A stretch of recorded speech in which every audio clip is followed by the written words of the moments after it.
The sound was a crack of lightning in the sterile, hushed corridor of the fourth floor. It was sharp, wet, and utterly final. For a full second, the only thing Alara felt was the vibration of it in her jawbone, a deep hum that traveled up to her temple and down her throat. Then came the heat, a bloom of fire spreading across her left cheek, fierce and insulting. Her skin screamed. Mr. Harrison stood before her, his hand still slightly raised, his face a mask of pinched, entitled fury. His manicured fingers, adorned with a heavy gold signet ring, slowly curled back into a fist. The air, thick with the scent of antiseptic and floor wax, seemed to crystallize around them. A passing orderly froze mid-step, her plastic-soled shoes squeaking once before falling silent. Two other nurses at the station stared, their faces pale and slack with disbelief. "Do you understand me now, nurse?" Harrison's voice was low, but it carried the weight of his position as the hospital's CEO. It was a voice accustomed to absolute obedience, a voice that purchased compliance and discarded anything that displeased it. "When I ask for a patient's chart, I don't mean in 5 minutes. I don't mean after you finish your little chat. I mean now." Alara's training kicked in before her shock could. Her posture remained straight, her hands steady at her sides. She didn't touch her face, though the impulse to cradle the stinging flesh was a physical ache. She met his gaze. His eyes were the color of washed-out denim, cold and empty of anything resembling remorse. He was not a man who regretted his actions, only their consequences, and in this sterile kingdom he had built, there were none for him. "I understand, sir," she said. Her voice was level, a testament to years of handling screaming patients and grieving families. It was the voice of competence under pressure. But inside, a tremor had started, a seismic shift deep in her foundation. He gave a sharp, dismissive nod, his expensive suit shifting without a wrinkle. He looked past her as if she had already ceased to exist, turning on his heel and striding down the hallway, his polished leather shoes clicking a rhythm of unchallenged authority on the linoleum. The spell broke. The orderly scurried away. The nurses at the station suddenly found their computer screens intensely fascinating. Alara stood alone in the silence he left behind. The heat on her cheek was no longer just a physical sensation. It was a brand. Humiliation. She felt the invisible print of his fingers, of his ring, seared into her skin. She was a professional. A damn good one. She'd spent 3 years on this floor, working double shifts, calming the terrified, holding the hands of the dying. She was respected. She was capable. And in 3 seconds, he had reduced her to nothing. She took a slow, deliberate breath, tasting copper in her mouth. She walked to the nurse's station, her movements measured and calm. She picked up the chart Harrison had demanded and placed it in the designated rack. Her colleagues, a kind woman named Maria and a younger nurse, then refused to look at her. Their pity felt worse than Harrison's anger. It was a confirmation of her powerlessness in this world. His world. "Alara, are you?" Maria started, her voice a hesitant whisper. "I'm fine," Alara said, the words feeling like gravel in her throat. She didn't want their sympathy.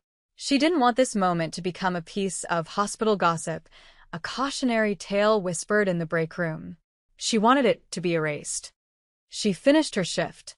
Every smile to a patient felt like a lie. Every gentle touch a betrayal of the rage coiling in her gut. She went through the motions with surgical precision, her professionalism a shield against the internal chaos. But every time she caught her reflection in a glass pane or a polished steel instrument tray, she saw it.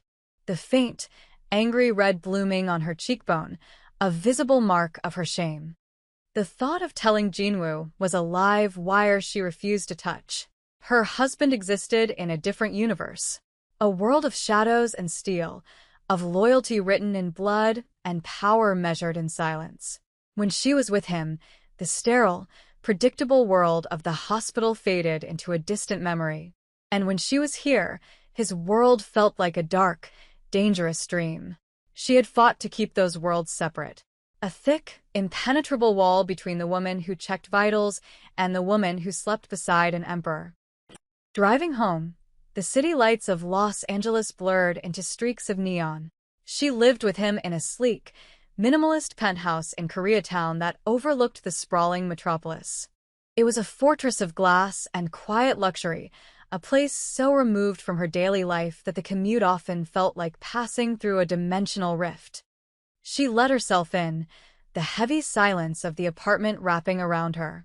He wasn't home yet. A small mercy. She went straight to the bathroom, the cool marble under her feet a small comfort. She stared at her reflection under the bright, unforgiving lights. The redness had deepened, a faint purple undertone beginning to surface. It wasn't a dramatic bruise, not yet. But it was unmistakable. It was a stain. She tried to cover it with concealer, her fingers trembling slightly. The makeup felt slick and wrong against her tender skin. It was a poor mask, a flimsy lie. She knew the moment he saw her, he would know. Jin-woo didn't just look at her, he saw her. He noticed the slightest shift in her posture, the faintest tremor in her voice. He read the landscape of her body like a map he had memorized. Hiding this from him was impossible. She heard the soft electronic chime of the front door. Her heart seized. She stayed in the bathroom, her back to the door, pretending to wash her hands.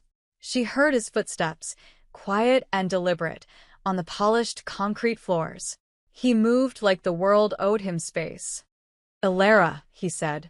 His voice was a low baritone, calm and devoid of accent. It was a voice that could command a room of lethal men with a single word. She turned off the water, drying her hands on a plush black towel. She kept her face angled away from him, toward the mirror, as if inspecting something in her eye. "Hey." "Long day." He didn't answer immediately. The silence between them was not empty. It was active, a living thing. She could feel his presence behind her, the warmth of his body, the scent of his cologne, a subtle, clean fragrance of cedar and smoke. He was still for a long moment. She knew he was watching her reflection. "Turn around," he said. It wasn't a request. Her breath hitched. Slowly, she turned to face him. He stood in the doorway, a black Tom Ford suit tailored to his lean, powerful frame. His white shirt was immaculate, his tie a slash of dark silk. His face was a study in stillness, features carved from stone, his dark eyes holding an unnerving intelligence. Those eyes missed nothing. They swept over her face once, and then they stopped, locking onto her left cheek. The air in the room grew cold. The change was palpable, a drop in pressure that made the hairs on her arms stand up. His expression didn't change. He didn't frown. He didn't scowl. But something in his eyes shifted, a light going out, replaced by a flat, predatory darkness. It was the look he got right before violence happened, a quiet gathering of force that was more terrifying than any shout. He stepped forward, his movements economical and smooth. He gently cupped her chin, his thumb brushing near the edge of the bruise. His touch was featherlight, a stark contrast to the coiled tension radiating from his body. "Who?" he asked. The word was barely a whisper, a piece of chipped ice. Alara's throat went dry. The lie she had prepared, a clumsy story about bumping into a cabinet, died on her tongue. Lying to Jin-woo was like trying to hide a star in an empty sky. Futile. "It's nothing," she said, her voice shaking despite her best efforts. "My boss was having a bad day. It's not a big deal." His eyes remained fixed on the mark. "His name, Jin-woo, please. It's my world. My problem. I can handle it. I'll file a report with HR tomorrow." The words sounded hollow, even to her own ears. Human resources. The concept felt laughably quaint, a child's toy, standing here in the face of his absolute cold. He let go of her chin, his hand dropping to his side. He looked at her, truly looked at her, and she saw a flicker of something ancient and painful in his gaze. It was the wound he never spoke of, the ghost of a woman from his past, a failure he carried like shrapnel in his soul. He had failed to protect someone once. He had sworn it would never happen again. That unspoken oath was the bedrock of their marriage, a dark and binding covenant. "You believe a report will suffice," he stated. It wasn't a question. It was a judgment on the pathetic inadequacy of her world solutions. You believe the man who did this will face a consequence equal to the act. It's how things are done, she insisted, feeling foolish. He gave a slow, deliberate blink. Not in ours. That was it. He turned and walked out of the bathroom. He didn't raise his voice. He didn't slam a door. He simply moved through the apartment to his study. Alara followed, her heart hammering against her ribs. She watched as he sat behind his large mahogany desk and picked up his phone. He made a call, speaking in quiet, fluid Korean. She didn't understand the language, but she understood the tone. It was the sound of orders being given, the sound of a machine of vengeance being set in motion. When he hung up, he looked at her. "What is his name, Alara?" he asked again, his voice patient, inexorable. She sank into one of the leather chairs opposite his desk, the fight draining out of her. She had tried to keep the wall up, but Harrison hadn't just slapped her, he had punched a hole right through it. And now, her husband's world was pouring in. "Robert Harrison," she whispered. "He's the CEO of the hospital." Jinwoo nodded once, as if she had merely confirmed a piece of data. He didn't say another word about it that night. He was calm, attentive. He poured her a glass of wine. He asked about her patients. He was the man she had married, the quiet, intense man who made her feel like the only person in the universe. But underneath it all, the coldness simmered. She could feel it, a promise of what was to come. She went to sleep that night with a sense of profound and terrifying dread. She had unleashed something she could not control. The next day at the hospital was agonizing. The air was thick with unspoken words. Maria kept looking at her with worried eyes. Ben avoided her altogether. The bruise on her cheek was darker now, a mottled stain of purple and blue that no amount of makeup could hide. Every whisper felt like it was about her. Every stare felt like an accusation. She kept expecting a call from HR, a summons to an office. Nothing happened. Harrison was not on the floor. His absence was a heavy, looming presence. She told herself it was survival instinct that made her check her phone every few minutes. A lie. She was waiting. She was watching the clock. Just after 2 in the afternoon, it happened. The hushed, orderly rhythm of the 4th floor was broken by the arrival of the elevator. The door slid open with a soft chime, and 3 men stepped out. The sight of them sucked the air from the hallway. Jinwoo was in the center. He wore another impeccably tailored suit, this one the color of charcoal. He moved with a predatory grace that was utterly alien to this environment of sickness and healing. On either side of him were 2 men she recognized from the periphery of his life. They were his lieutenants, both large, silent men with impassive faces and eyes that saw everything. They were specters from her other world, now made terrifyingly real under the fluorescent lights of her workplace. They didn't look like visitors. They looked like they owned the building. Nurses and doctors froze. Conversations died. A food service cart stopped rolling. The entire floor fell into a stunned, absolute silence, broken only by the distant, rhythmic beep of a heart monitor. Jinwoo's gaze swept the floor, calm and assessing. It found the nurse's station. It found her. He didn't smile. He didn't gesture. He just looked at her, and in that look, there was a universe of meaning. It was a question, an affirmation, and a claim all at once. "This is who I am. This is what I do for you." Alara's blood ran cold. This was it. The wall was gone, turned to dust. She made a choice. She could have looked away, pretended she didn't know him, tried to salvage some piece of her old life. But she didn't. She held his gaze. In that moment, she crossed a line she could never uncross. She was not just Alara, the competent nurse. She was Alara Kwan, the wife of the man who commanded this terrifying silence. Jinwoo gave the barest of nods, a signal so small only she would have caught it. Then he turned his attention to a passing doctor. "Robert Harrison's office," Jinwoo said. His voice was quiet, but it sliced through the silence like a scalpel. The doctor, a senior cardiologist who normally strode the halls with an air of untouchable importance, paled. He swallowed hard. The executive suites are on the top floor. Thank you, Jin-woo said, the courtesy a chilling counterpoint to the menace radiating from him and his men. They moved toward the far elevators, the ones reserved for staff and executives. They walked past the nurse's station. As Jin-woo passed her, his eyes met hers again for a fraction of a second. The message was clear. Stay here. But she couldn't. This was happening in her space, in her world. She was a participant whether she wanted to be or not. After a moment's hesitation, she followed, keeping a safe distance. She saw Maria's wide, terrified eyes on her, and she knew nothing would ever be the same. She took the stairs, her heart pounding a frantic rhythm against her ribs. She emerged on the top floor just as the elevator doors were closing behind them. The executive wing was a different world. Plush carpets, expensive art on the walls, quiet mahogany doors with brass nameplates. It was the den of power. Harrison's office was at the end of the hall. The door was ajar. Jin-woo didn't knock. He pushed it open and walked inside. His two men took up positions on either side of the doorway, turning to face the hall. They were sentinels. No one was getting in or out. Alara crept closer, her soft-soled shoes making no sound on the thick carpet. She could see inside through the gap in the doorway.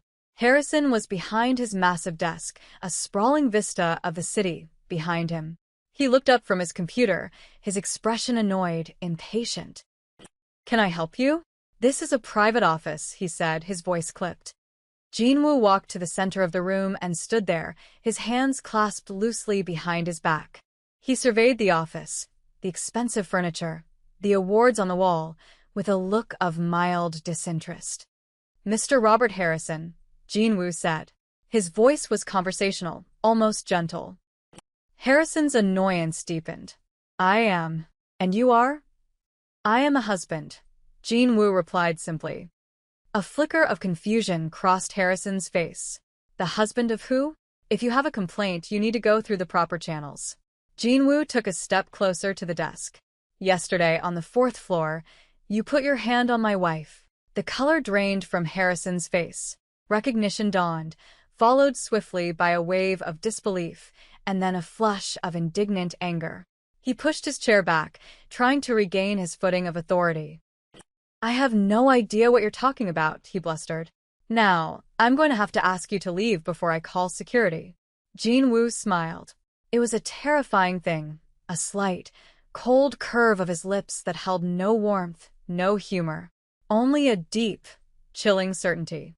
"You will not be calling anyone. Your phone lines have been disconnected. The security chief for this hospital is a man who owes my family a significant debt. He is currently enjoying a coffee in the cafeteria, and he will remain there until I am finished here." Harrison stared, his mouth slightly agape. The edifice of his power, built on rules and hierarchies he controlled, was crumbling before his eyes. This man played by a different set of rules entirely. "My wife," Jin-woo continued, his voice dropping even lower, becoming more intimate, more menacing, "is a good nurse. She is kind. She came to your hospital to heal people, not to be assaulted by a weak man who mistakes his title for strength. That is an outrageous accusation." Harrison sputtered, half rising from his chair. "Is it?" Jin-woo moved with startling speed. He wasn't running. He simply closed the distance, his hand shooting out to grip the front of Harrison's expensive tie, yanking him forward over the desk. Papers scattered. A pen holder clattered to the floor. "Look at me," Jin-woo commanded, his voice now a venomous hiss. "You're going to walk out of this office. You will go to the 4th floor nurse's station. You will find Alara Kwan, and you will apologize to her in front of her colleagues. You will tell them you were wrong. You will tell them you are resigning your position, effective immediately, for personal reasons." Harrison choked, his eyes bulging. "I will do no such thing. You're insane." Jin-woo's grip tightened. "You misunderstand your position. This is not a negotiation. You have two choices.